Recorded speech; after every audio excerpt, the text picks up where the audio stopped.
समस्त देशवासी के प्रणाम करे छे। हम एकटा ग्वालरी गीत ल के एलहुँ हैं। आशा करे छी जे सब गोटा के नीक लागत। जाईती देखल नागरी के, जाईती मधुपुर हाटरी, जाईती मधुपुर हाटरी, सबहु ग्वालिना गेला मधुपुर, जमुना देखल अथाहरी,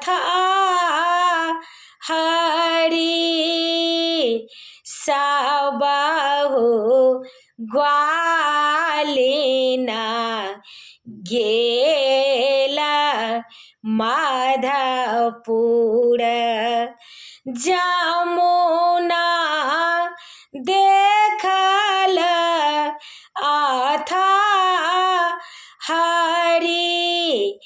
जमुना देखल अथाहरी,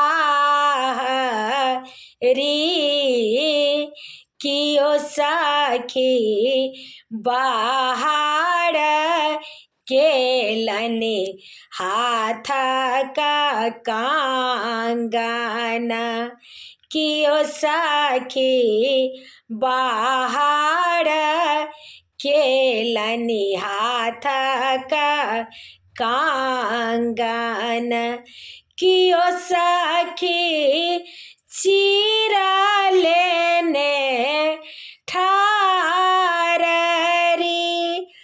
कियो सखी चीरा लेने ठाररी, जाईती देखल नागरी के, जाईती मधुपुर हाटरी, जाईती मधुपुर हाटरी, कियो सखी बाहर केलनि पैर का पायल, कियो सखी बाहर केलनि पैर का पायल, कियो सखी चीरा उताररी, कियो सखी चीरा उताररी, जाईती देखल नागरी के, जाईती मधुपुर हाटरी, जाईती मधुपुर हाटरी, कियो सखी हेठ केलनि हाथ के गागरी, कियो सखी हेठ केलनि हाथ का गागरी, कियो सखी दही बेचरी, कियो सखी दही बेचरी, ई सब किछु नहीं लेब राधा, ई सब किछु नहीं लेब राधा।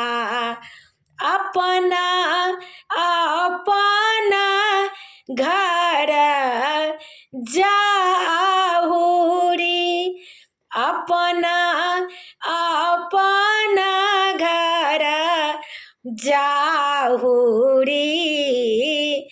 जाइती देखल नागरी के, जाइती देखल नागरी के।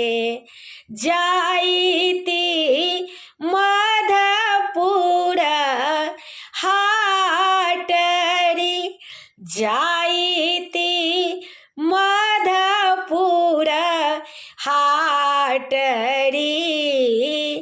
सबहु ग्वालिना गेल मधुपुर, सबहु ग्वालिना गेल मधुपुर। जमुना देखल अथाहरी, जमुना देखल अथाहरी। भनहि विद्यापति गाओल ग्वालरी, भनहि विद्यापति गाओल ग्वालरी। अपना अपना घर जाहुरी, अपना अपना घर जाहुरी। जाइती देखल नागरी के, जाइती मधुपुर हाटरी। समस्त देशवासी के प्रणाम करै छी। जय मिथिला। हमर यूट्यूब के लिंक अछि रंजू अजय मिश्रा कऽ तऽ कनि अहाँ सबसँ आग्रह अछि जे कनि सब्सक्राइब कऽ दै जेबै। जय मिथिला, जय जानकी जी।